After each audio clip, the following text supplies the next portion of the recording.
שלום, שלום לכם, בוקר טוב המקצוענים 10, גם הבוקר אנחנו כאן בין 10 ל-11, והבוקר אנחנו פותחים עם מה שרבים כבר יודעים, לא קל במשק, רבים נשלחים לשוק האבטלה. אתם רוצים להיות האחרונים ברשימת המפוטרים אצלכם בחברה, אז איך משמרים את מקום העבודה? עוד מעט עם נאוה שם טוב יער, שהיא יועצת ארגונית ומחברת הספר הרווח הכפול בעניין הזה. שלום, בוקר טוב נאוה. בוקר טוב. אז הנה אנחנו מתחילים, שלום נאוה. בוקר טוב. קשה במשק, זה ידוע, וכל הזמן שומעים על עוד ועוד חברות שמפטרות. לדעתי אנחנו כבר מדברים על עשרות אלפי עובדים שנפלטו לשוק העבודה. איך משמרים את מקום העבודה? זה משהו שיש לנו שליטה עליו? בהחלט כן, בהחלט כן. מעניין לראות לא רק איך משמרים, אלא גם מה קורה לאנשים במצב של עכשיו. כי בעצם מה שאפשר לראות שהרבה אנשים, דווקא במצב של עכשיו, מה שקורה להם, אני המצאתי מושג חדש, שאני רואה אותו פשוט קורה בי כל הזמן מול העיניים, כשאני נמצאת בארגונים. אנשים נכנסים לתופעה של להשתבלל. להשתבלל זה להיכנס פנימה. מאיזה שורש זה מגיע להשתבלל הזה? מהשבלול, להיכנס פנימה. שלא יראו אותי, שלא ישמעו אותי, לא לעשות יותר מדי רעש, איך מישהי אמרה לי, לא לעלות להם ברדאר. ודווקא ההשתבללות הזאת זה הדבר האחרון שצריך לקרות.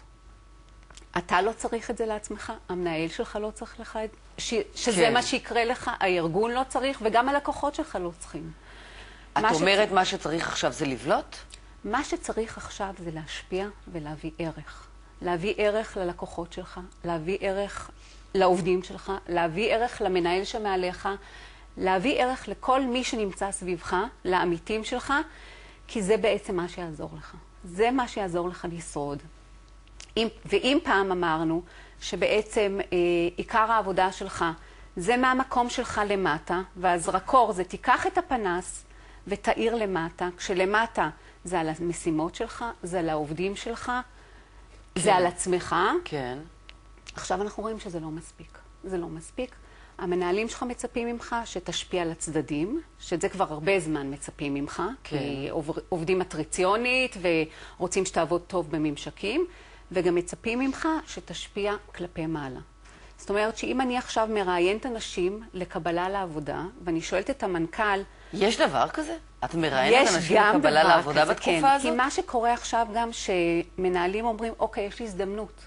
יש לי הזדמנות להחליף, יש לי הזדמנות לשנות. יש לי הזדמנות להשיג תנאים טובים יותר עם עובדים, זאת אומרת עובד ששילמתי לו קודם X משכורת, היום אני יכול לקחת תחתיו מישהו בפחות. גם זה, אבל גם השוק יותר קשה. השוק יותר קשה, אני צריך להיאבק. אני רוצה אנשים יותר חזקים למאבק הזה. אני רוצה אנשים יותר רעבים, אני רוצה אנשים עם סכין בין השיניים, אני רוצה אנשים רעבים. האנשים שהיו לי, או שיש לי עכשיו, הם לא מספיק רעבים כדי לעזור לי להתמודד. כן, זאת אומרת, הם עובדים אצלי כבר הרבה זמן, הם התרגלו לתנאים, למצב. כן, והם היו טובים לי לאז, הם לא מספיק טובים לי למאבק של עכשיו. ואז הם באים ואומרים, ואז אני שואלת אותם, אוקיי, את מי אתה מחפש? מה הטיפוס שאתה צריך? ואז אני שמה לב שבזמן האחרון יש דרישה חדשה. אני מחפש אנשים שיביאו לי גם ערך מוסף לשולחן. לשולחן ההנהלה, לשולחן שלי, שיביאו לי דברים להוביל כאן. שהם יובילו דברים לא רק מול המשימות שלהם, לא רק שהם ישיגו את היעדים שלהם, לא רק שהם יביאו את המחירות שלהם, לא רק שהם ידלברו לי את מה שהם צריכים, אלא שיביאו לי ערך מוסף לשולחן של ההנהלה. שיביאו לי נושאים חדשים, שיביאו לי תחומים חדשים, שיכניסו אותי לעולמות חדשים, שיביאו... במילים אחרות שיעשו קצת את העבודה שלי, לא? שיעזרו לי לעשות את העבודה שלי יותר טוב. בואי נגיד ככה.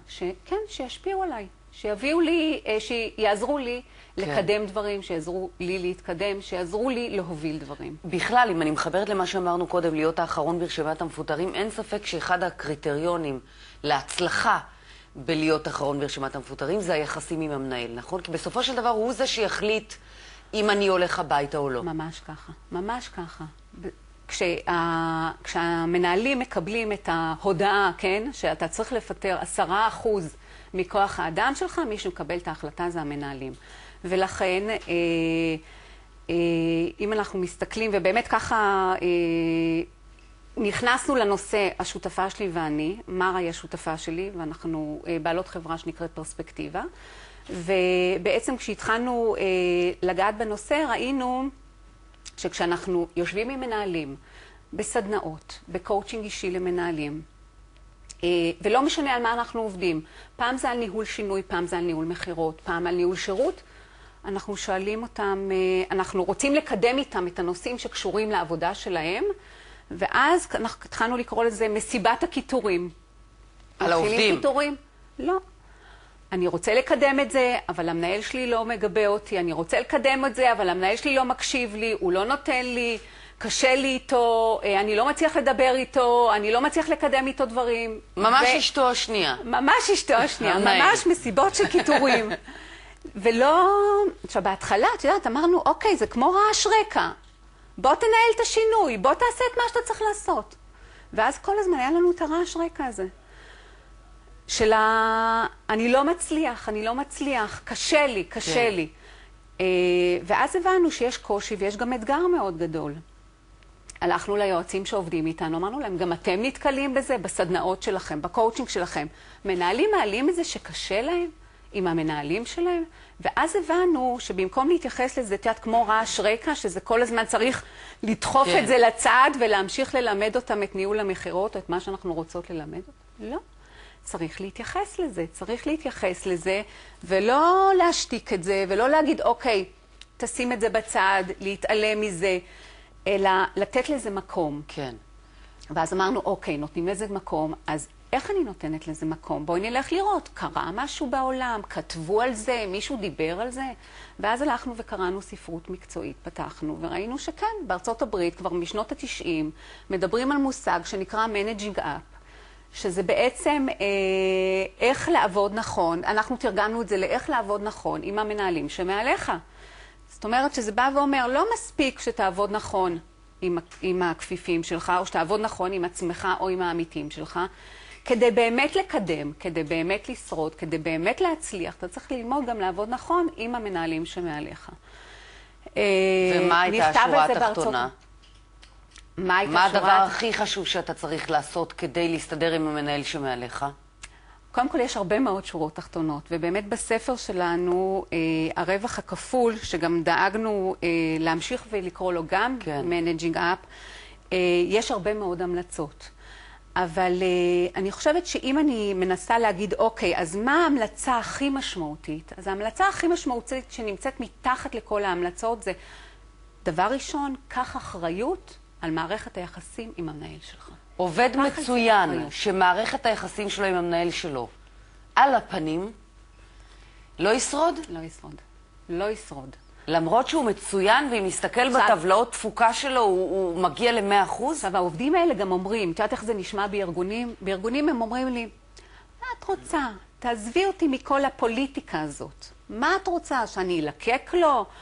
אני לא צריך את כל הדברים האלה. כן, אני לא מתעסק בפוליטיקה זולה. שירה, הם אומרים לי, התוצאות שלי מדברות בפני עצמם. מה אני צריך? תראי איזה תוצאות אני מביא, תראי איזה נתונים יש לי, תראי איך אני מסיק את היעדים. אז בואי נגיד את זה עוד יותר חריף. איזה יעד היה לי ואיזה ביצוע. זה נכון להגיד שעובד לא טוב, שיחסיו עם המנהל מדהימים, יכול למצוא את עצמו כמעט בראש הפירמידה בסופו של דבר?